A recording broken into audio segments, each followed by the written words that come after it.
So today I have here with me Massimo Pigliucci. Very happy to be able to grill him in part with some questions that I came up with, and also some other people did as well, about being a Ciceronian eclectic. And I should introduce Massimo at least a little bit before, just in case there's anybody who doesn't already know his work. So Massimo is somebody who has 2 PhDs not in closely related disciplines either, but one in biology, one in philosophy. He is a professor of philosophy at CUNY, that's the City University of New York, at the Graduate Center, right, I think. And I don't even know how many books you've authored at this point. 16. There we go. I've kind of lost track, and they're not all in philosophy, right? No. There's a variety of different topics. And I suppose we should say, and maybe I'll give you the chance to tell the story a little bit. So you were not originally a Stoic, and then Right. you got into Stoicism, identified as a Stoic.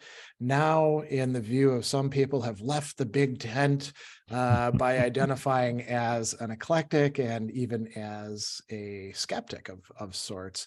So is that accurate to say that narrative, Yes, or am I leaving some things out? somewhat. I actually started as a skeptic, but a skeptic in a different sense, although I think related to the sense that we're talking about in terms of ancient skepticism. So, look, before I got into philosophy, I was a scientist, and my first position as a university faculty was at the University of Tennessee in Knoxville, and I was there as an evolutionary biologist.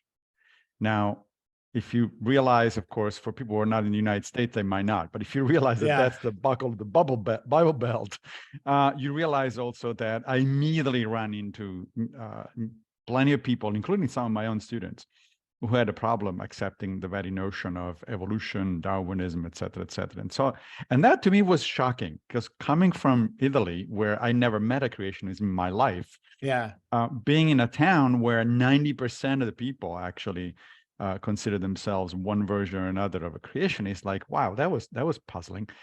The step was close from there to getting interested in pseudoscience in general. I consider creationism a type of pseudoscience. And so I started, giving talks and writing stuff about pseudoscience. Now, that's skepticism in the modern sense of scientific skepticism or evidence-based skepticism. And so for a long time, I referred to myself as a skeptic, as well as a secular-humanist, I suppose. But then what happened is that I run into my predictable, I guess, midlife crisis, and then made me sort of all of a sudden question, what kind of framework do I have in life? Where do I get my answers from? That sort of stuff. And I certainly wasn't going back to my real origins, which were Catholicism. I grew up in Rome, and so I consider myself a Catholic until I was a teenager, but there was no way that I was going to go back there. Transubstantiation and God is 1 and 3 is like, no, I'm sorry, that's out of the question. And yet I found, to my surprise, that when it came to real life problems, like what happened in the particular year that sort of triggered the crisis, I got an unexpected divorce. And my father died, and I was offered a job, and I moved across country. Now, any good psychologist will tell you that one of those things is stressful enough. Yeah. If you get hit by all of them in a span of like literally 3 months, it's like, whoa, hold on a second here. I need some kind of resources. And I looked into secular humanism, which was allegedly my philosophy of life at the time, and I couldn't find anything. I mean, secular humanism is a nice set of general ideas about we should be following reason in science, and we're all in favor of human rights. Yeah, that's fine. But when it comes to much more mundane and day-to-day kind of setbacks or even tragedies, like, that's not helpful. That's when I started looking seriously and systematically into possible philosophies of life. And that's how a little later I rediscovered, as it turns out, Stoicism, because when I was in high school, I took 5 years of Latin, and I translated Seneca without realizing that we were talking about, a particular Stoic Yeah. philosophy. And then in college, I read Marcus Aurelius' Meditation, also without realizing that the two were actually connected, and they were talking about the same thing. So it was really a rediscovery. And so that's how I got to Stoicism. Now, as you said, I kind of consider myself a skeptical Stoic. In fact, that's the provisional title of the new book that I'm working on at I the saw that moment. announcement. Yeah. Yeah, just today I got the contract signed. So that was exciting. Now, what does it mean to be a skeptical Stoic? First of all, there is actually a connection between the two types of skepticism that I'm talking about. One of the things, being interested in Stoicism, one of the things you do is you read Cicero, because Cicero is one of our major sources on Stoicism, even though he did not consider himself a Stoic. But you can argue that if it wasn't a Stoic, it was pretty damn close. Exactly. Yeah. Right? Because a lot of his ethics, especially, definitely comes from the Stoics, and he says so. I mean, it doesn't make any mystery about it. His On Duties is entirely based on a now lost book by Panetius, who was a Middle Stoic, among other things. He favorably cites, Chrysippus, and which he actually had read. Unfortunately for us, we don't have anything from Chrysippus, but he did have it. Yeah. He was a student of Posidonius and other middle Stoic, so he makes no beef about actually being influenced by the Stoics. But he's also critical of certain aspects of Stoicism. In particular, he sends some aspects of Stoic metaphysics. And one very, very good example was his book on divination, where he blasts the Stoics about, what do you guys believe this crap that, astrology and divination and all that sort of stuff. It's like, what is wrong with you? And the interesting thing is, Cicero there goes systematically through the reasons why it doesn't make any sense to believe in divination, astrology, etc. And in so doing, he produced what I think is the first treatise on pseudoscience in the Western tradition. In fact, what we use today, the criteria we use today to look at pseudoscience, are really laid out by Cicero in On Divination. Interesting. Yeah, I never thought of it that way. But that does track. Yeah. So the two types of skepticism are actually related, even though most modern so-called scientific skeptics don't actually realize it, because they typically are interested in science, not in philosophy. So they don't. I'm trying to change that. I'm talking to those people as well. Yeah. Well, there was a question that we got through social media that maybe we should look at first then. So this is actually coming from somebody in Mastodon, and she said, I'd love to hear Massimo's thoughts on how the Ciceronian eclectic approach, and we're going to talk a little bit about that a little bit later, what exactly that means, can help bridge the divide between science and philosophy. The topic of science and philosophy and the divide between it's been discussed a lot, but what is the contribution that taking this, as you're calling it, skeptical Stoic, but we could also call it Ciceronian eclectic point of view, how can that help bridge the divide better maybe than? Yeah, well, so that's a good question. First of all, because there is such a divide, and I think it's highly unfortunate. And the divide, to be fair, is the result of misunderstandings and incomprehension on both sides. I know, for instance, in my department, you mentioned the Graduate Center at CUNY, right? So in my department there, the joke is that if you want to end a discussion, after the weekly colloquial, we go out for cheese and wine, stuff like that. Now, if you want to end a discussion, all you have to say is, but that's an empirical question. Yeah. And then that kind of stops everything. It's like, oh, well, then we have nothing to say about it.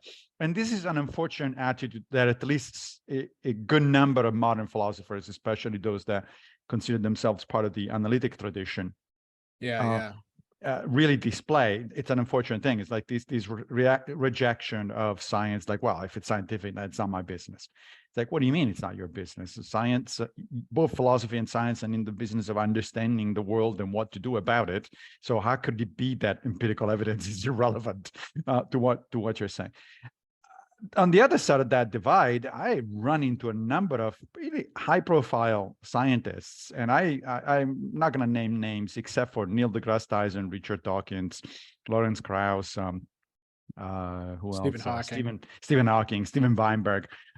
Most of them are physicists, interestingly, although there are some biologists in the mix. And these are all people who basically say, well, what has philosophy done for science of late? Nothing, therefore it's useless. Like, but hold on. Since if we admit that, as we should, that science and philosophy, as much as they may be related and interconnected, they're actually different disciplines. Presumably, they're doing different things. They're in the business of doing different things. So it doesn't make a lot of sense for a scientist to say, well, when was the last time that a philosopher solved a scientific problem? That's what science is supposed to do, right? Yeah. I could easily turn it around and say, what was the last time that science solved a philosophical problem? However, that attitude on both sides, I find it really discouraging and irritating. And in fact, part of the whole point, the whole project that I had in mind when I switched fields was, hey, so I'm actually taking the time to, not just playing at being a philosopher, but going back and getting a PhD, doing the hard work, publishing my thesis, blah, blah, blah, all that sort of stuff. So that ideally, what would happen is that my new colleagues in philosophy will take me seriously because I've done that job. But at the same time, we'll say, hey, this guy's a scientist, so maybe scientists do have something to tell us. And then vice versa, my old colleagues in science will say, hey, he's one of us, we know him, he's well known in our field, so maybe because since he's doing philosophy, that there is something valuable here. The result has been exactly the opposite. Typically, I am too much of a scientist for the philosophers and too much of a philosopher for the scientists. I say, okay, whatever. But back to the question that you got. Yes, I do think that a Ciceronian eclectic approach might be helpful there. Why? Well, because Cicero himself didn't make any distinction between science and philosophy. Of course, most people at the time didn't do it. Right. But I think Cicero even more explicitly so. Both Cicero and the Stoics, as you know, suggested that the way to understand how to live a good life, what they called ethics, is the result of two other things: logic, so sound thinking, and what they call physics, which we would today call science or natural philosophy, right? In other words, you can't do one without the other. If you want to live a good life, you have to reason correctly about things, and you have to know your crap, because if you don't know your crap, then you're going to make mistakes. And if you don't reason correctly on that stuff, you're also going to be making mistakes, right? Yeah. The Latins did have a word for it, and that is scientia. That's where the word science, of course, originally comes from. But scientia just meant broader understanding of knowledge. In many languages other than English, the term science actually does mean any kind of knowledge, not just knowledge. Right, exactly. Not just it doesn't include only biology, physics, chemistry, etc. It also includes philosophy. It also includes history. It includes economics. It includes psychology. Anything that improves our understanding of the world falls under the general umbrella of scientia. And in German there is a similar word. Exactly. So it's really the English that it's a problem. Unfortunately, of course, the majority of practicing philosophers and scientists practice in English, and so that's why we have a problem. There's two follow-up questions on that before we get to the questions that I actually lined up for you that I'd like to ask. And one of them has to do with, we talk about these big terms like science versus philosophy, right? And when we look at philosophy, it's not as if there's one single thing.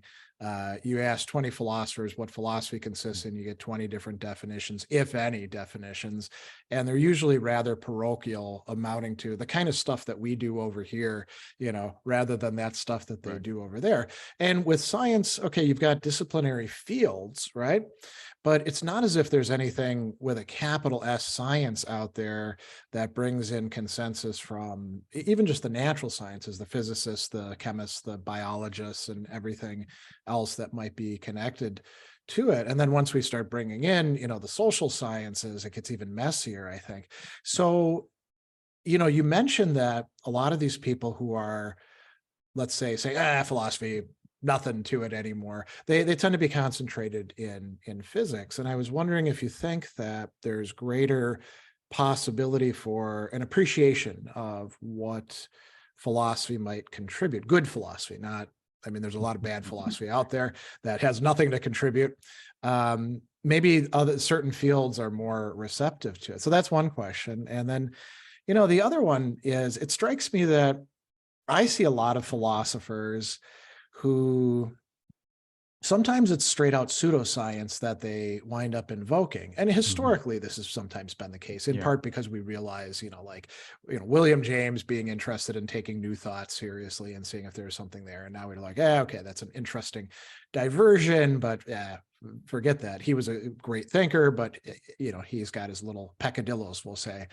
And it strikes me, it's not just a matter of pseudoscience, but a lot of philosophers will take big announcements by science reporters about this study has shown XYZ. And then you read the actual article and you start clicking and seeing where the studies are. And you're like, well, no, the study didn't show anything remotely like that, right? But philosophers, and I'm not saying all of them, or that philosophers are more subject to this than literary critics or psychologists or whoever else, they seem prone to taking in things that range from pseudoscience to misconstruals of legitimate science and then extrapolating too much from that. So maybe the skeptic attitude towards that is important to have. So those are two different. I think so. So in answer, let's start with the second question. Yeah, you mentioned James, but it's also fair to mention that scientists themselves sometimes go off the rail. I mean, we tend to forget that Newton spent more time doing alchemy and biblical criticism than physics. Messing around with mercury and without a lot of safeguards. Correct. So and there are even modern scientists who occasionally go off the rails in directions that really are not empirically based at all.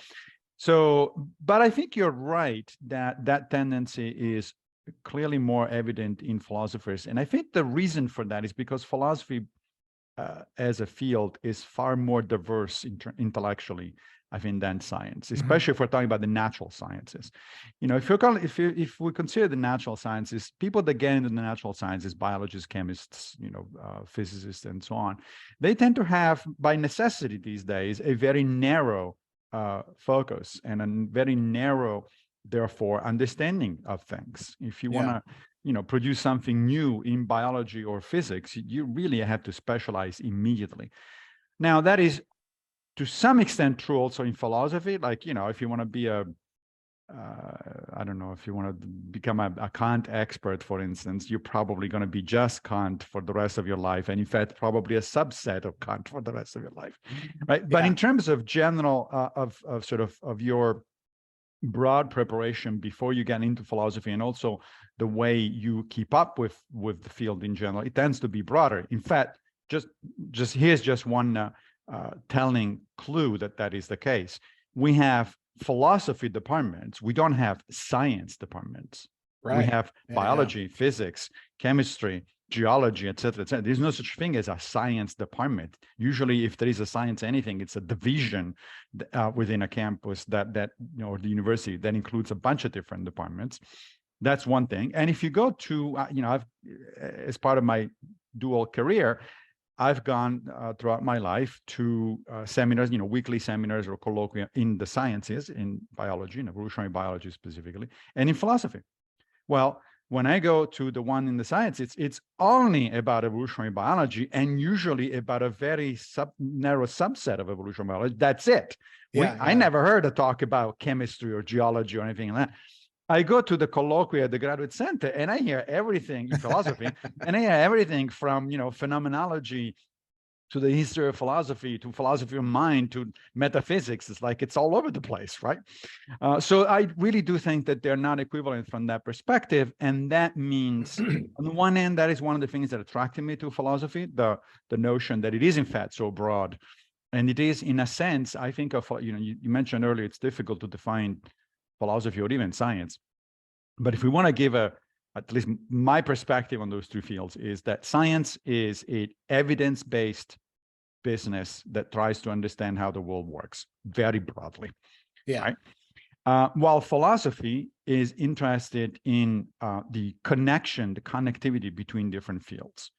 What a philosopher does, in my mind, is, and that's why it has a broader perspective, if you're a philosopher of mind, you're also going to do metaphysics. You're also going to be interested in a number of other fields, and you're trying to connect them in ways that may not be obvious to cognitive scientists or to psychologists or something like that. So I think that there is that difference. Unfortunately, however, with broad thinking, it also, the trade-off there is that more often than not, people might go off on a tangent that it's probably not particularly defensible. So I think that your observation is correct, and I think that's the reason for it.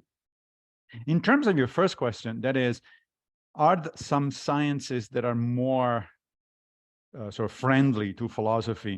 That has not been my experience. I mean, it's true, I think. They're uniformly hostile? Yeah, they're uniformly either hostile or at the very least indifferent. Indifferent, yeah. Yeah. Now, I think an argument can be made, as we said before, that most of the hostility does come from physics, but particularly from fundamental physics, because there again, physics is just a broad field. We're talking mostly about fundamental physics, sometimes cosmology as well, but mostly it's fundamental physics that tends to be hostile. But then again, if you look at journals in philosophy of science, for instance, you do see a fairly good number of papers that are co-authored by philosophers and scientists. I know a lot of colleagues in biology, some in physics, some in mathematics, that do co-author. They are interested in broader things. And typically what that means is those are people who are interested in sort of broader, more conceptual questions than they get typically to address in the laboratory. Okay. Yeah, that makes a lot of sense. Well, let's move away from that and get to some of the bigger picture things. So one of the things that I wanted to ask you about is this idea of Ciceronian eclecticism in the first place. It's a term that you use. It's a term that I use. I think a lot of people are probably not familiar with it. They know some vague things about Cicero, but they don't understand what we mean when we use that term. So what does it actually mean? Is it a kind of tradition or school in its own right? And why should we find this guy Cicero an attractive model, given that, it's more than 2,000 years since his, as they say about ancient philosophers, floruit, when he was flourishing, That's right. Well, why should we be interested in Cicero? You mean other than he was one of the most influential thinkers in both the Renaissance and the Enlightenment? Yeah. Well, that's another interesting side note, because you see Hume, for example, talking about like the people not being interested in this and being interested in this. And Cicero is the first person he brings up. Nobody cares about Aristotle these days. This is like in the late 18th century, or shortly before there's this renaissance in Aristotle studies, and people are like, yeah, Plato and Aristotle, that's the real stuff in ancient philosophy. And then he says, but Cicero, he is the person that we look to. And then he brings up a bunch of other authors that we don't read at all. Right. So precisely, Cicero was influential, in fact, until very recently, all the way. I mean, his political philosophy and ethics have been influential with the founding fathers of the American Republic, for instance. So we're talking about up to the 19th century. So other than that, why Cicero? No, there is no such a thing, I don't think, as a Ciceronian eclectic school. Although the two of us could start one. I mean, why not? But what it is first of all, Cicero considered himself an academic skeptic, right? So academic because his allegiance was with Plato's Academy. But Plato's Academy during that period had been gone through this sort of skeptical turn, which their members saw as going back to a fundamental aspect of Socratic philosophy, right? So after all, Socrates was famous for saying what? That he didn't know crap, right? So that he made no claims to knowledge. And so that does go very well with the general ethos of a skeptic. After all, the word skeptic means inquirer. And so being a skeptic means that you do not subscribe to any kind of dogmatic statement. You inquire, you search and you're cognizant of the possibility that the search is never going to end, but you're learning throughout the process. Now, in various places, including probably most importantly, Academica, Cicero explicitly says, I am a member, I consider myself a member of the skeptic, in the sense of the academy. And what do I find interesting about this approach?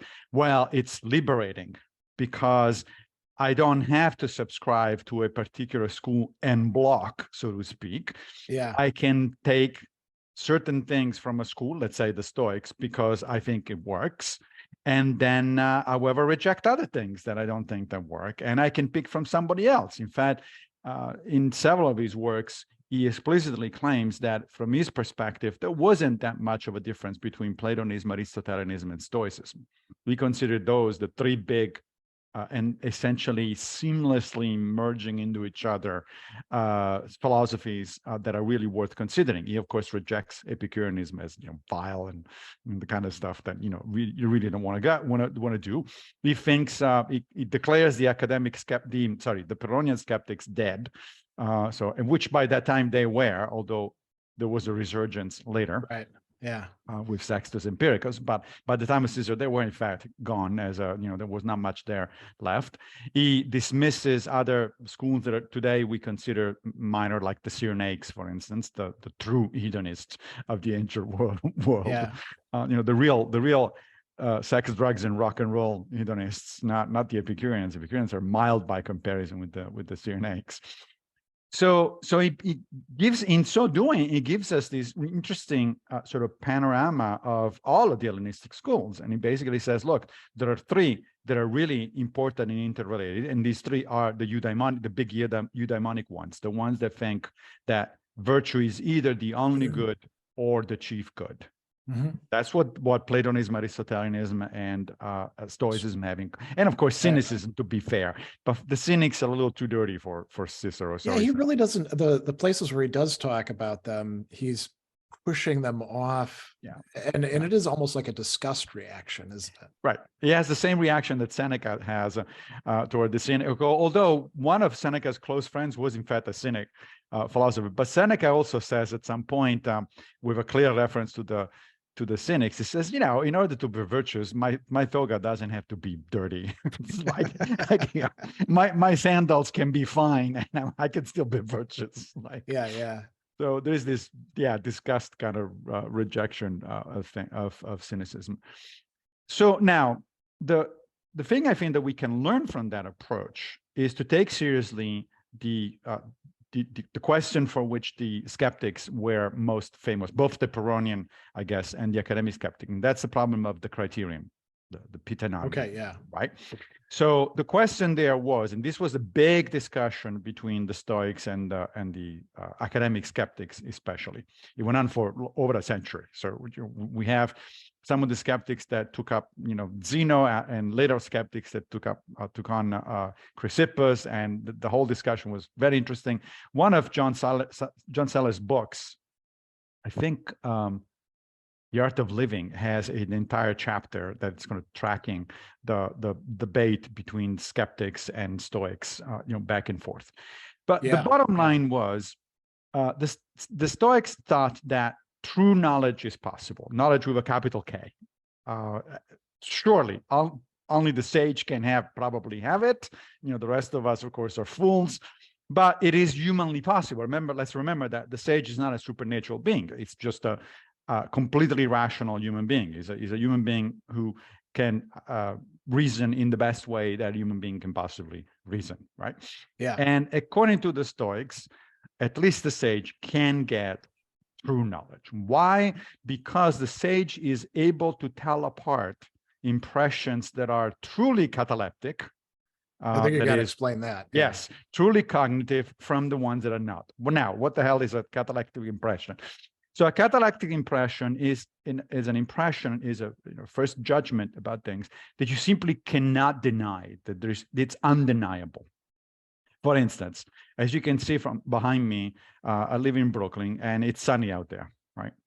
Now, if I went out there and I told you, oh, it's sunny, that's a cataleptic impression. You can have the best arguments you want and trying to convince me it's actually the middle of the night. No, it's not day. They're shooting a movie there. It's like, and therefore it's very bright because no, there's no way. Yeah. Simply not going to be able to convince me. That is an undeniable impression. However, I'm not a sage.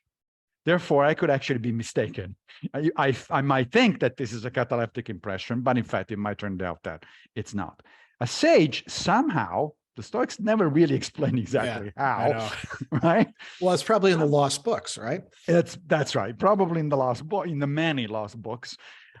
Somehow the sage can actually tell whether an impression is truly cataleptic because there is a mark of truth. There is something that he can discern about that impression, says, yep, that's it. That's the truth. And the skeptic's reaction to that was, baloney, my friend. That's not going to happen. There is no such a thing as a criterion of truth in impressions. The only sources of knowledge that we have about the world are our senses and our reason. And both are known to be fallible. Well, and what other people report based on their senses and reason as well, right? Exactly. Because I was just thinking as you were talking about that. So let's say you are the sage and there's no way you can be wrong about the sunshine behind you. Sure. My ego would be very happy. Yes. That doesn't mean that I have a cataleptic impression of what it is that you're reporting. So correct. You know, maybe I get that wrong somehow. I misheard you saying that it was sunny or yeah, that's right. So, but ultimately it's either our reason and senses or somebody else's reason and senses, but basically these are the two sources of knowledge.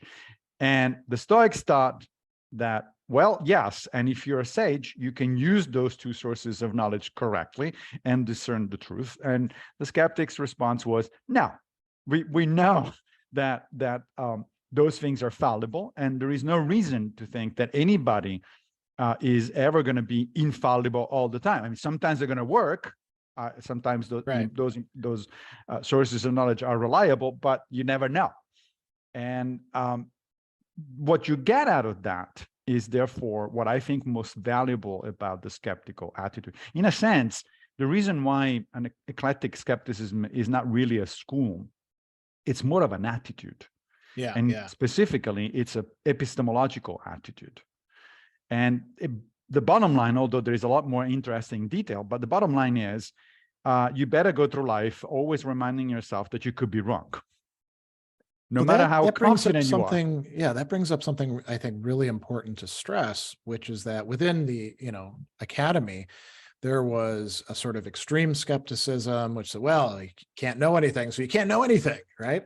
And then there was the more probabilistic type that Cicero himself is espousing and influenced by, saying, yeah, okay, we can't have 100% certainty, but I can be pretty sure about this until something else comes along to disconfirm it. So I don't have to like stop living or not make commitments or say there's nothing to Stoicism because I can't prove every single thing. So Cicero's type of academic skepticism allows you to play off things against each other and say, I think this is more plausible than this over here. That's exactly right. So the first academic skeptic was Arcesilaus, and Arcesilaus was basically a Platonist. Yeah. Even Sextus Empiricus later on says, I can't see any difference between these two guys. They're basically saying the same thing. And therefore he really did say, I know absolutely nothing. I don't even know that I know or not know. I don't, complete suspension of judgment about any of those things that the Platonists call non-evident matters, right? And certainly issues like what is the true good is definitely a non-evident matter. Yeah. But then the academy, the skeptical academy comes through the most interesting phase, which is that of Carneades. And indeed, it's Carneades, in fact, that really picks up the debate against Chrysippus, and that's where things really get interesting. And Cicero is directly influenced explicitly, because he acknowledges that, by Carneades. In fact, Cicero, so Carneades uses the word pitenon to refers to persuasion, to say something, when something is persuasive, then I'm going to give it provisional assent. essentially. Right. So, right, I'm not saying dogmatically that it is what it is. I'm just saying, it looks pretty good. It looks better than not. Therefore, I'm going to give a provisional assent. In fact, Carneades actually recognized 4 different levels of provisional assent, from things that are barely more probable than not to things that are really strongly researched and exhaustively researched, and so your confidence in that notion really increases. There's a really nice book on Hellenistic philosophy by Long and Sadler, where if you look at the section on academic skepticism, there's this diagram, very helpful diagram that they show, where there are these 4 levels, and they describe what these levels are. Now, Cicero takes that, and what does he do? He translates the word pitanon with the Latin probabilis, from where probability comes from, right? Now, from there, I think, without too much of a stretch, and of course, remembering that the ancients didn't really have a modern conception of probability. They were not talking quantitatively. Not mathematical, right? Right, mathematical or quantitative as we're. But there was a hint of quantitative aspect to it, because that's why Carneades gives you these 4 levels, and he tells you the second level is better than the first, the third is better than the second, and the fourth is best of all. And none of them is going to get you to truth with a capital T, but you're getting closer and closer. So there is kind of a hint there of quantitative analysis. Now, jump all the way to David Hume, whom you mentioned recently, who was in fact a self-professed skeptic. He writes both about the Stoics and the skeptics. He's very favorable to the Stoics within certain limits, but he's even more favorable toward the skeptics. So in other words, he was a modern Cicero for all effective purposes, right? Now, some of the works, what Hume says, for instance, in an inquiry into human understanding, has been reasonably, in my opinion, interpreted as an early version of Bayesian thinking. Thomas Bayes was actually a contemporary of Hume, but Hume had not read Bayes' essay. And as you know, Bayesianism is actually one of the prominent both statistical and epistemological approaches to these kind of problems. Essentially, Bayesian says, as Hume put it, a wise person proportions his beliefs to the evidence. Right. Keyword being proportions, right? So there's this notion that your belief is not a 0-1 situation, it's a continuum, and that continuum, you move up and down the scale from 0 to 1 in proportion with the available evidence. I think that both Carneades and Cicero would have been very happy with that kind of way of putting it. The only addition that one interesting addition that the Bayesians have, which I think also would have gone well with the ancient skepticism, is that they caution you to stay away from the 2 extremes of 0 and 1. That is, if you absolutely reject a particular notion, so you give it a prior, to use the Bayesian terminology, of 0, right? Or if you completely accept it, you give it a prior of 100, then they can show you mathematically, on the basis of probability theory, that you're stuck there. Then no amount of evidence will ever move you from either 0 or 100%. Basically, you're now believing something either on faith or dogmatically. Right. Right. And Cicero would say that's why you want to stay away from that sort of stuff. You don't, because otherwise you become a Stoic, epistemologically speaking. You now claim that there are at least some things that can be known with certainty, and that's where the skeptic stops, parts company with the Stoic.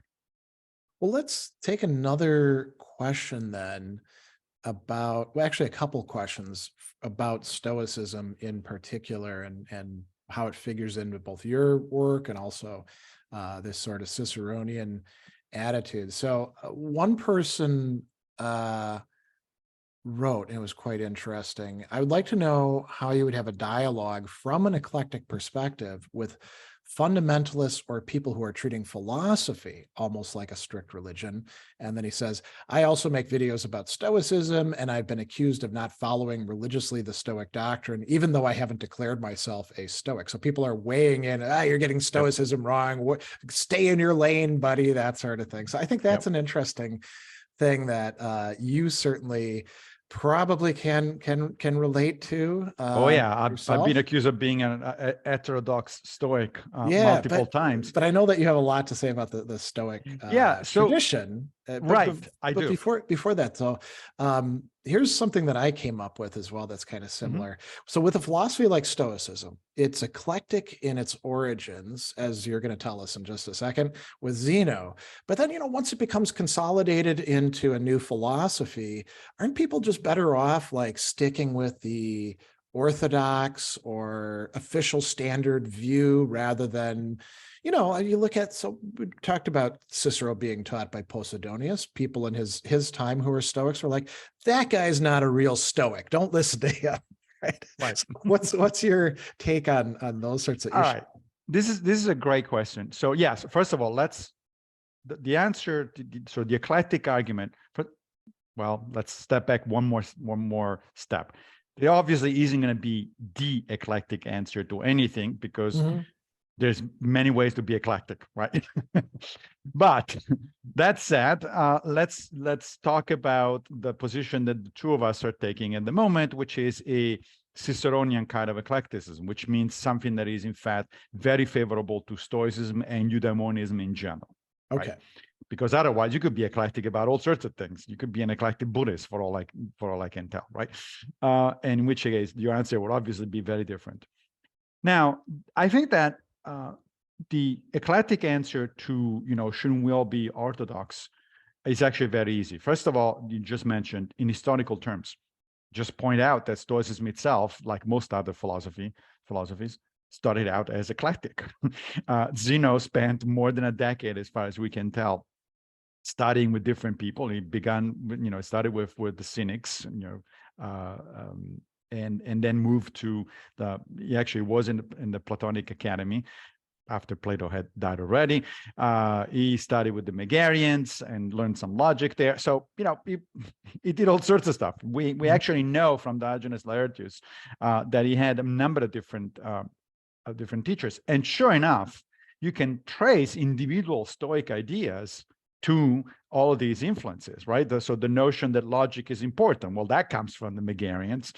Even the four cardinal virtues, which a lot of modern practitioners of Stoics think it's Stoic, it's actually found in Plato's Republic, and probably is earlier than that, because Plato himself just throws them in there, assuming that people know what he's talking about. So presumably they're actually pre-Platonic, but certainly they're not Stoic in origin. A lot of things that, in fact, if you start looking at Stoicism, of course, the notion that virtue is the only good, well, that's Cynic, and so on and so forth. In fact, it's hard to find an idea that is truly and exclusively Stoic. Perhaps my best candidate is the so-called dichotomy of control. That one, Epictetus, some things that's coming so late, though. I mean, right, but that is coming late. Like in Seneca and even in Cicero, like what is in our potestas, but that's about it. Right. So now, what is uniquely Stoic is the way these things are put together. Okay. And as you as you said, initially, probably this was a little bit of a mess. Zeno put together these things because they were just interesting to him, and he came up with some kind of an eclectic synthesis. But we're told by Diogenes Laertius that the reason people often said without Chrysippus there will be no Stoa is precisely because he cleaned up the mess. He was a logician, right? And so he said, okay, hold on a second. Well, certain things don't actually make sense. Let's throw them out. Other things, we need to rephrase them to see how they go together, et cetera, et cetera. After all, we're talking philosophy, so you do want some kind of internal coherence going on there, right? You don't want contradictions within your philosophical system. Now, so that would be my first response to, should we all, what is the matter with the eclectics? Well, pretty much everybody's an eclectic if you go far in time enough. Yeah. Now, but then to the following question, which is, okay, but once the things settle down, why don't we just follow the doctrine and that end of the story? Look, for all effective purposes, for many modern practitioners of Stoicism, that works, because most people are not really interested, to be frank, in the intricacies or the history of the philosophy. They're interested in in the same way in which I was interested when I got into this thing to begin with. Shoot, my father died and I got a divorce and I'm stressed. And what the hell am I supposed to do about this, right? Yeah. Now, when you're doing that sort of thing, when you're dealing with that sort of issues, frankly, you're not interested in the subtleties of philosophical disquisitions between Zeno and Chrysippus and Posidonius. Who cares, right? Yeah. If it works, it works, and if it doesn't work, I'll move on to something else. You don't have to worry about whether the Stoics have the final, fiery consummation of the world right or not. Right. So long as it works. I mean, in fact, Stoicism is a very, very practical philosophy. So whatever works, right? If it works, it's fine. If not, I'll do something else. But if you are curious, because after a while, I got into Stoicism after the classes was over, I got into science. Okay, well, I now want to learn something more about this stuff, how it works. That's where the question then will reemerge, the question of, how much heterodoxy or orthodoxy. And there too, I think that history is a valuable lesson. Okay. Diogenes Laertius, after the chapter, book 7 is of the lives of the eminent philosophers, is on the Stoics. Starts out with Zeno, then he gives you an overview of, fairly in-depth overview actually, of the Stoic system. And then it goes through a bunch of others. And it tells you, these are the heterodox Stoics. These are the ones that actually disagreed with what I just told you. Yeah, yeah. Right? And there is a bunch of them. Some of them eventually even left Stoicism because their disagreement was large enough that they said, yeah, you know what, I don't even consider myself a Stoic anymore. But some of them remained. Most importantly, Panicius and Posidonius, who unfortunately are not covered by Diogenes Laertius. I'm not sure why, because me either. But yeah, I mean, we don't even know much about Diogenes himself. Barely we know when he lived, somewhere sometime in the 2nd century. But he mentions Sextus Empiricus, who was a 2nd century, active in the 2nd century. So that raises the question: well, why does he mention Sextus Empiricus and doesn't actually say anything about him? But if he mentions Sextus, why not Posidonius, Panicius, or even Epictetus for that matter, or Seneca? I mean, those people, he must have known those people. So what the hell? All right, I don't know. I don't know the answer to that. It's just one of those puzzles. But if you go through that book 7 on Stoicism by Diogenes, you will obviously get an appreciation for the fact that there was never an orthodox Stoicism, in the sense that there were always disagreements within the Stoic community. And you get to Seneca, and Seneca says explicitly, these people that preceded me are not my masters. They're just my teachers. If I find a new and better way, I'm going to follow it. Yeah, I particularly like, I think it's letter 120, where he says, okay, the Stoics, they've got this idea that the virtues are living things within our soul. And here's the arguments that they give for it. And here's why I think they're completely wrong about this. This doesn't make any sense when we get down to it. So he's still identifying as a Stoic, but willing to call out. He doesn't name anybody, of course, but right. So in that sense, in the Seneca, I guess, sense, and in Cicero inspired sense, I consider these days myself a skeptical Stoic, meaning that at core, my philosophy of life is still Stoicism. If you ask me what philosophical tradition, East or West, you most closely identify with and you think you're following, without hesitation, I would say Stoicism. Yeah. But I would put an asterisk there and say, and either mention Cicero in Academica, where he says, but my skepticism allows me then to pick and choose what I think makes more sense or not. Or I will mention Seneca, and I said, if it turns out that certain things don't work, and of course the big one that doesn't work, as you know, in my opinion, I wrote an entire book on this, The Field Guide to the Happy Life. Yeah. The big one that doesn't work, in my opinion, is that aspect of Stoic metaphysics that has to do with providence. Yeah. So the Stoics thought that the cosmos itself was a living organism endowed with the logos, which is this weird kind of, who knows exactly what they meant by it, but at any rate, some sense of rationality and some sense of thinking, like or something. Super rationality, somehow greater than our rationality. Right, exactly. Now, that was an important part of Stoic, not only Stoic metaphysics, but Stoic ethics, because it makes perfect sense of otherwise really puzzling passages in, let's say, Epictetus. When Epictetus says, kiss your wife and your child goodnight because they might die during by tomorrow morning, and that way you're not going to be disturbed. If you read that out of context, you say, what kind of a psychopath is this guy? Yeah. What do you mean I shouldn't be disturbed by my loved ones dying? But if you put it in the context of Stoic metaphysics, it makes perfect sense. Yeah. Epictetus himself uses the famous metaphor of the foot that has to go into the mud, right? So he says, if you have to step into the mud and you're a foot, and you just look at it from the point of view of a foot, you're going to say, this is disgusting. I'm not gonna step into the mud. What the hell?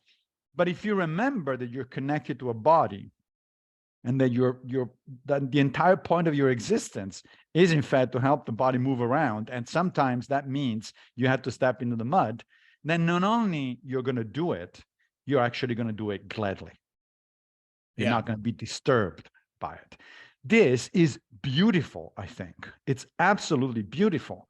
And I wish I could believe it. But as a modern scientist, and I know that within the Stoic community, there's controversy about this, but as a modern scientist, I'm sorry, I just don't believe that the universe is a living organism, and doubt with anything. The universe is a set of dynamical processes described by the laws of what we call the laws of nature. End of story. Now, what does that mean? It means that I cannot, as a modern Stoic, help myself to the concept of providence. So if my wife should die or my daughter should die tonight, no, I am not going to embrace it tomorrow. I am going to be disturbed. However, I am still a Stoic in the sense that I also rationally realize that I have to be prepared for my loved one's death and from my own, because that's what human beings do. They die, we die, right? That is the natural thing to do. It's inevitable. And I also prepare myself to endure that, to accept it, with as much serenity or equanimity at the very least, as I can muster. So that doesn't mean that I'm not going to be upset. It just means that I am prepared. I know this kind of stuff happens, and I know I cannot do anything about it. So I still think that that is very much a Stoic attitude, but it's not an ancient Stoic attitude. You know, it's interesting because going back to Cicero, there's one other really big area where he clearly disagrees with the Stoics and says the Aristotelians have something right that you guys are missing out on. And then there's another thing that's a little bit more loosey-goosey that, if you look at the Tusculan disputations, I kind of think the Stoics are wrong about the always negative value of grief, and Cicero kind of skates around with that. But then you look at how he dealt with the incredible grief that he felt at the loss of his daughter. He seems to have been closer to her than to his son.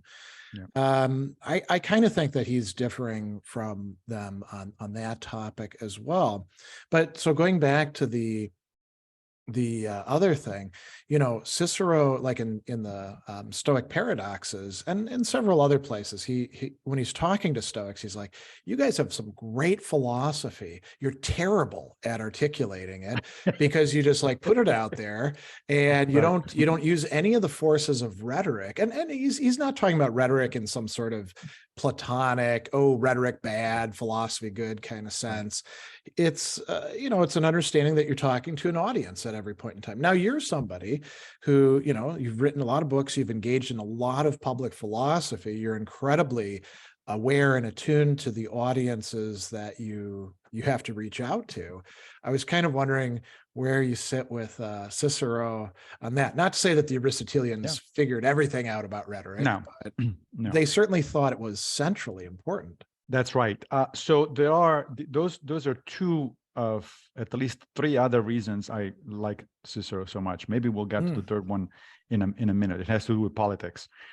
Number one, you mentioned his reaction to the death of Tullia, his daughter, which happened, of course, at the same time when he was sent into exile again. Well, he went into a self-imposed exile because his political career allegedly was over. He did come back one more time to criticize the hell out of Mark Antony, and that's why he lost his life, because Mark Antony had no sense of humor.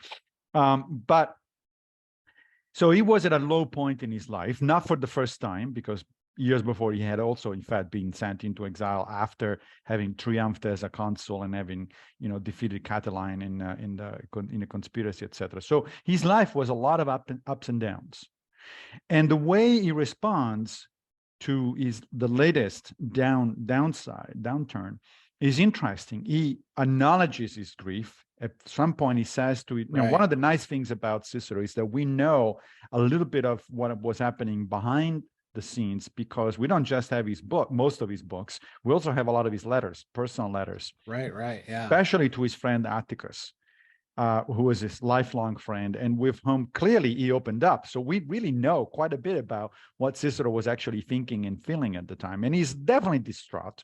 He acknowledges this distress. He says, I don't know that I can actually, emerge from this. I don't know that I can actually conquer the grief.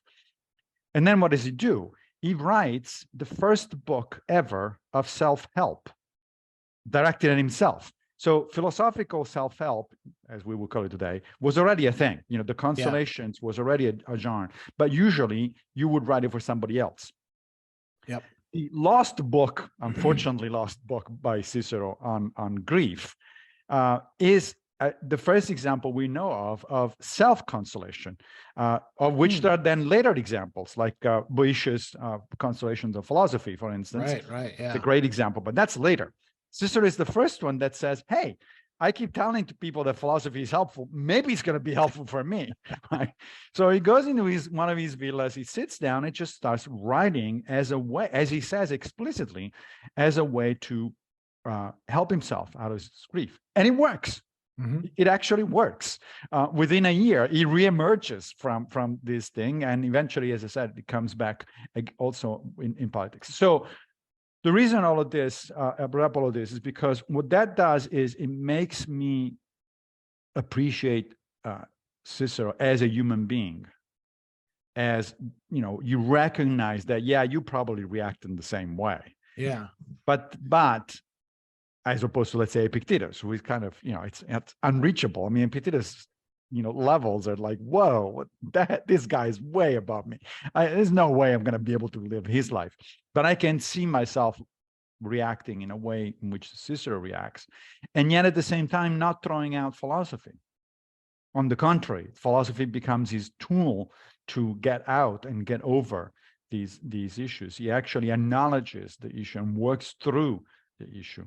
As opposed to his friend Cato, for instance, who was a Stoic, and he's accused of being a bad Stoic because he started, he cried when his brother was killed, when his brother died.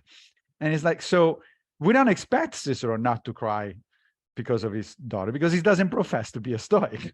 Yeah. So it's okay, right? And so in that sense, I think that's one reason I really like Cicero. The second one is the rhetoric stuff. Yeah, not only criticizes the Stoics, he actually criticizes somebody who we very rarely otherwise criticizes, Socrates.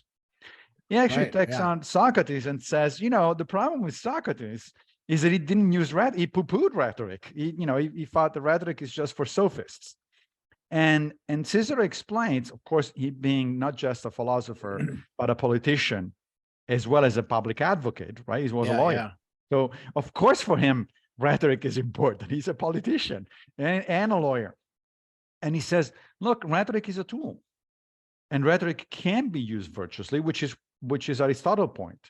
Aristotle's point in the rhetoric is that, the logos, the arguments are not enough if you want to persuade somebody. You also have to add the pathos and the ethos. You have to be, speaking emotionally to a person, reach people emotionally, the pathos, and you also want to establish yourself as a credible source. That's the ethos. If you don't do these other two things, you can have all the best arguments you want. You're not going to win. You're not going to persuade people. And I think Cicero is absolutely right. And that's clearly an Aristotelian use of rhetoric, which he did very effectively. At some point, there is in my last book, the latest book, The Quest for Character, there is a chapter that starts out with a quote by Cicero.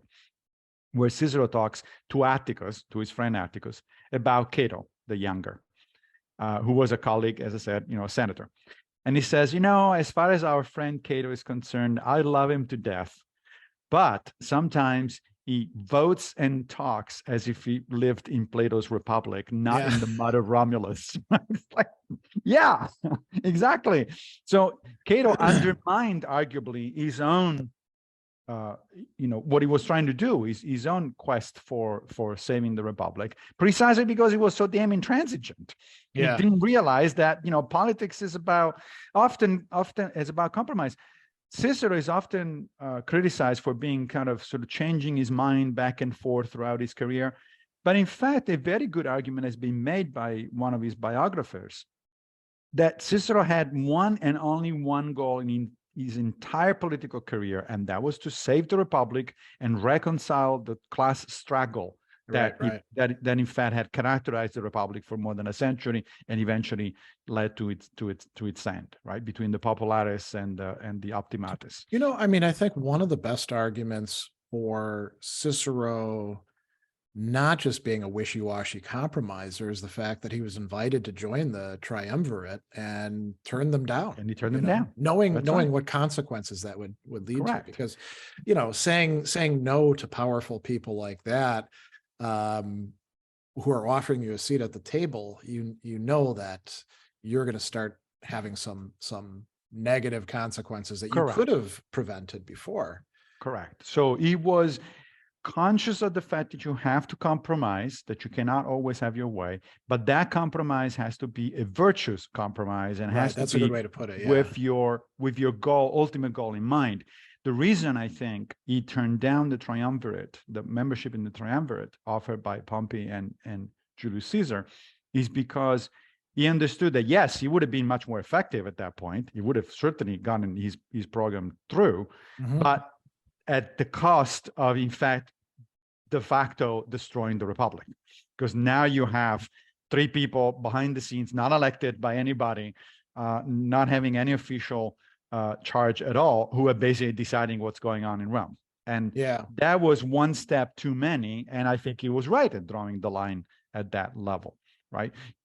So compromise, yes, but only up to a point. Because if I have to give you the whole house in terms of compromise, then I'm done. Then it's the end of the story. So that leads back to another more just metaphilosophical question, not about politics or anything like that, about eclecticism. So, and this is something that I was going to ask you about, and then Rob Coulter brought up in a slightly different way. So when an eclectic is deciding what to incorporate, what to try to integrate, because it's not just like a smorgasbord of, I like an olive here and a little bit of prosciutto here or something like that, right? It's like trying to put together a coherent way of understanding things.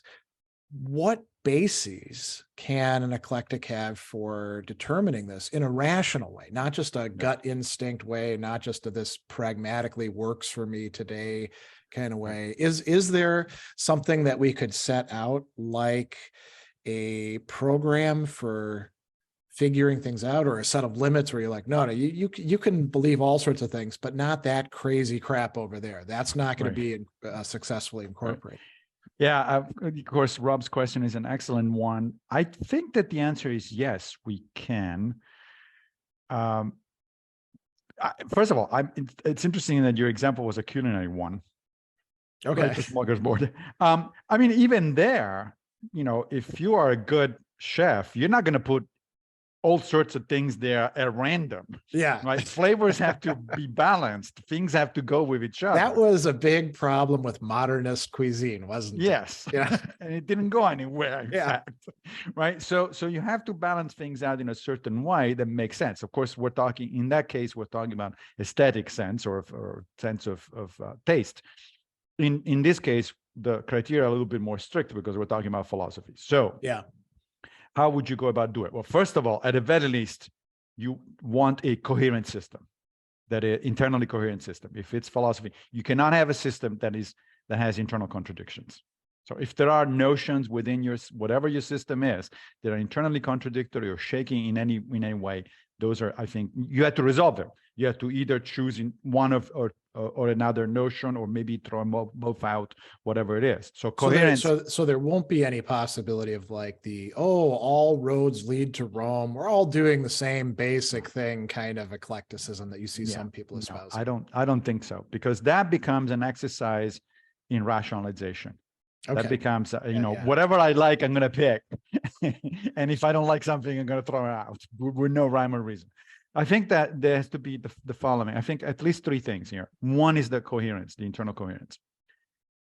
Another one is whatever philosophical system you come up with better be not in contradiction, at least, with the empirical evidence coming from science. Okay. Right. Now, of course, the problem there is that the empirical evidence coming from science changes all the time. Yeah.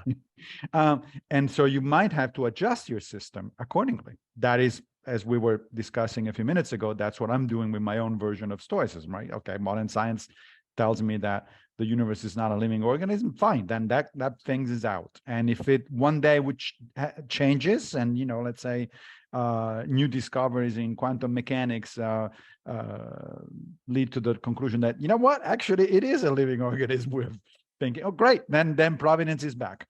Yeah, exactly. Now, some people might be disturbed by these kind of, flux, but I think that that's the rational way to go. Otherwise, you have a religion. I was just thinking about how in our lifetime, going back to the culinary stuff. Yes. Are eggs good for you or bad for you? I mean, think about the flip-flopping that right. Exactly. Or I coffee. suppose it's biology and nutrition as coffee, should you drink a glass of wine per day? I mean, if we can have stuff that's trivial as that in the big picture, then surely, if we find out more about the universe as a whole, we should be able to adjust to that.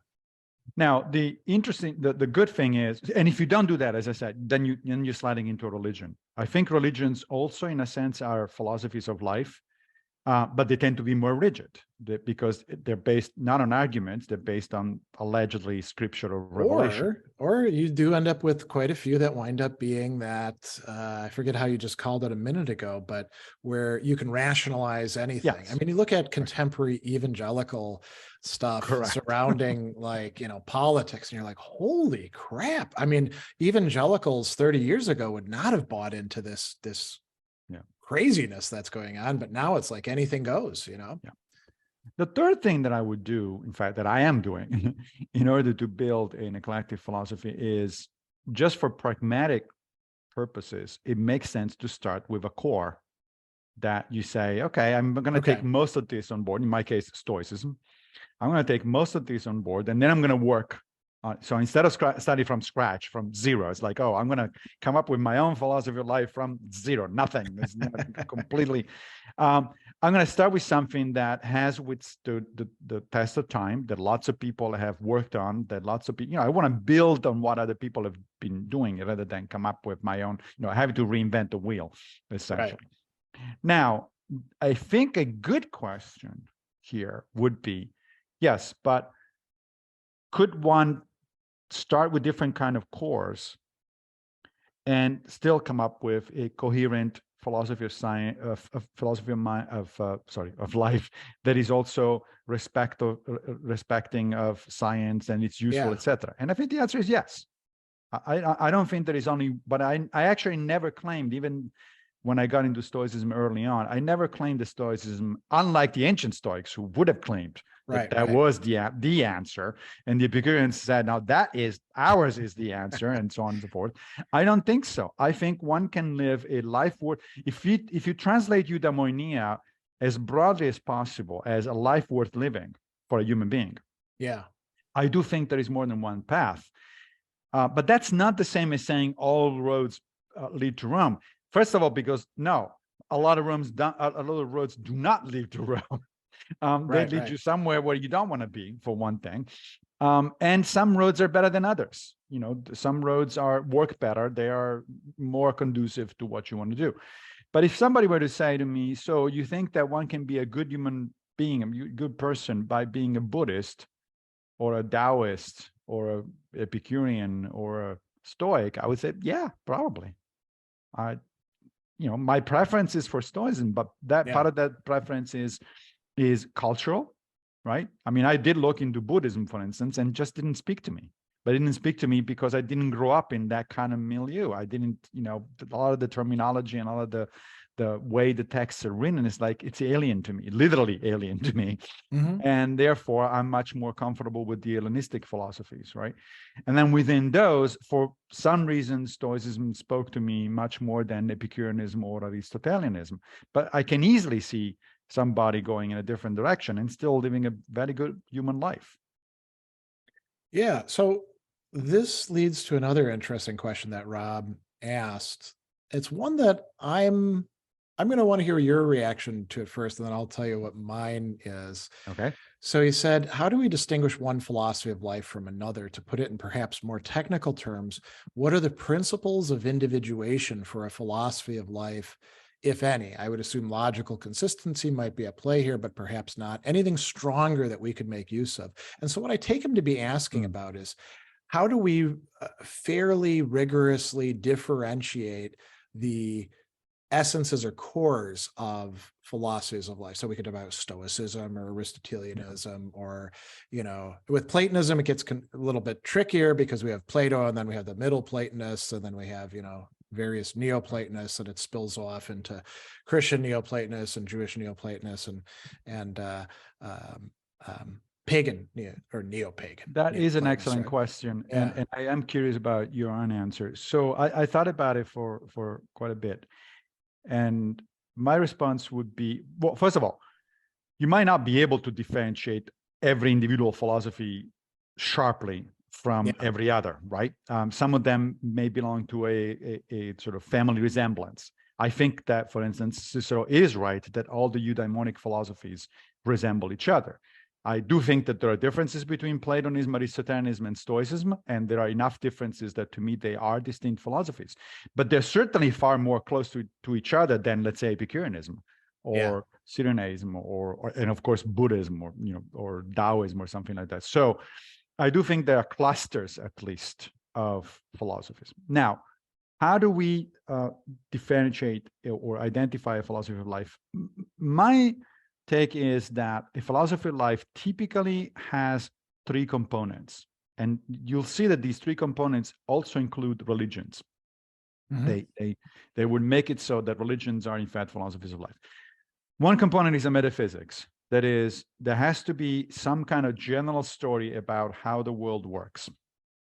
So if you're Christian, for instance, or Catholic, the world was created by a creator God with certain attributes for certain reasons, etc. If you're a Stoic, the world is the result of cause and effect. It has the logos and all that sort of stuff, right? So there is a metaphysics.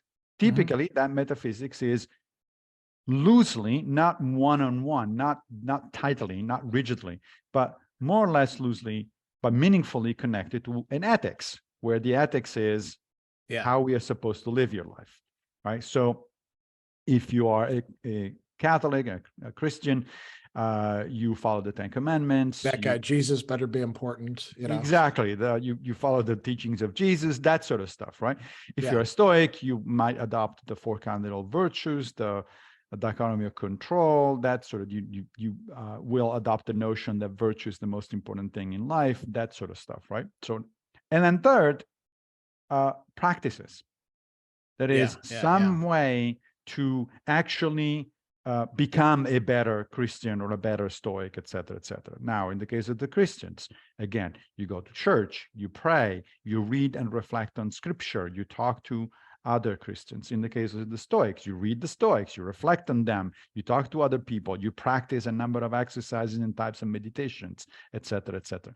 So I think that these three things are identify pretty much any philosophy of life, and you can see easily that religions therefore become part of it. But if you start adding the other two criteria that I already suggested, that is internal coherence and compatibility with science, now most of the religions are out. Now you start losing a bunch of stuff, right?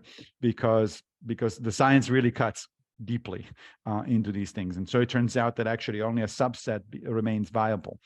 But there's still philosophies of life. They just don't work very well in my mind. Yeah. So my own take is that it strikes me, and I'm sure Rob doesn't mean it this way, but it reminds me of all these people who have their neat categories of, well, this is what a Kantian is like, and this is what a Cartesian is like. And Cartesians, by the way, are at the bottom of all the, mix-ups in modernity. And this is what an Aristotelian is like. And very often you'll be like, well, I've read Aristotle, and that's not Aristotelianism. And I've read, later Aristotelians like Alexander of Aphrodisias, and that's clearly not the Aristotelian tradition as you're representing it. And so there's a sort of schematism that I think is bad, not just for philosophy. It's not like hurting philosophy as such, but it's bad for the people who want to understand philosophy. They're setting up obstacles in their path. And I like the family resemblance idea. I often use the term constellation, like there's like, like with Stoicism, there's no one single thing that is Stoicism. It's a whole bunch of connected concepts, and they get a hell of a lot stronger when they're mutually reinforcing each other, which is the way I take Seneca to be representing how Stoicism works. And I think it works that way similarly with other philosophies of life, so that there's going to be overlap and messiness. There's going to be within a tradition, people who are disagreeing within the tradition. I mean, this is one of the things I do take from Alistair MacIntyre, who definitely takes the Aristotelian paradigm as like the right one. And, Anthony Long took him to task for not seeing that Stoicism was doing the same sort of thing years and years, so like 20 years ago. Yeah, I know, right? Yeah. And I think that, MacIntyre stresses that if you have a healthy tradition, there's going to be some disagreements within that tradition, and also like looking outward rather than like turning inward and being like, we are of this essence, and looking outward and saying, oh, those Platonists, they got something that we don't have. Let's see if we can figure out how to incorporate this. Or, take later philosophies. Oh, the existentialists have come on the scene and they're talking about freedom and choice and stuff like that. Do they have anything over there that the Stoics could actually incorporate? Maybe there'll be some places where you can't take this stuff over here and still be a Stoic, but there's probably going to be a lot of things. So I'm pretty resistant to the idea of saying that we can rigorously or rigidly distinguish one philosophy of life from another. Yeah, I would agree. I mean, that said, I do think that at least some philosophies of life and some religions do have, so again, I understand them, I treat them as family resemblance concepts, but I do think that some trends within that family resemblance are much more crucial than others. Right. That if you drop those, you really are going to have a hard time. For instance, if you say, I'm a Christian, but I don't believe that Jesus was the Son of God, it's like, no, you're an Arian. Right. It's like, wait a minute. Yeah, like that's pretty crucial.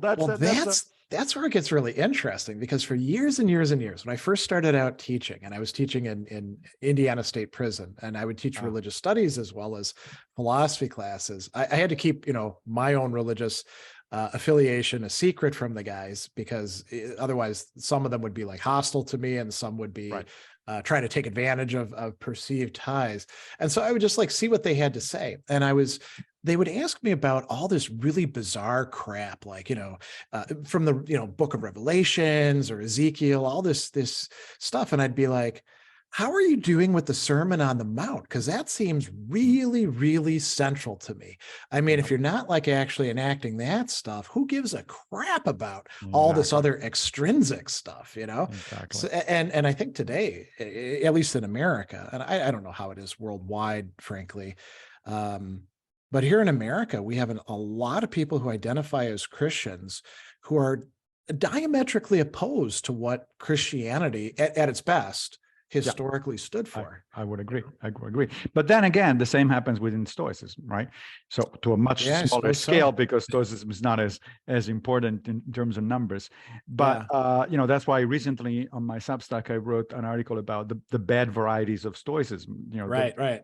all these stoicism with a dollar sign, I use stoicism so that I become rich, or I use stoicism so that I pick up the girl, that sort of stuff. It's like, no, I'm sorry, you may be using Stoic inspired techniques allow you to do certain things. But if you drop the fundamental Stoic notion that virtue is either the only thing or by far the most important thing in somebody's life, and in fact not comparable to anything else, then you're not a Stoic in any sense of if you lose let's say the fullness of the virtues, right? Because you do see a lot of these Broics who are all about, courage, and they'll translate it as, manliness and stuff like that. But no justice somehow. Right. Overlooking the fact that Cicero and the Stoics are like, well, if you don't have wisdom and justice driving courage, it's no longer courage. It's actually a vice. Exactly. So there are ways in which, if you drop certain fundamental ideas, you're really not going to be, or even within a subset of Stoicism, right? I mean, you can make an argument, for instance, that Epictetus' version of Stoicism is in fact significantly different from earlier versions, particularly because it hinges so much on the dichotomy of control. Well, and the dichotomy of control, those terms are Aristotelian terms. The epimene and ukepimene are right there in the Nicomachean Ethics, That's right. So it's funny because, people, the only reference in Epictetus in the stuff that we have is Aristotelians are basically like Epicureans, but not as bad.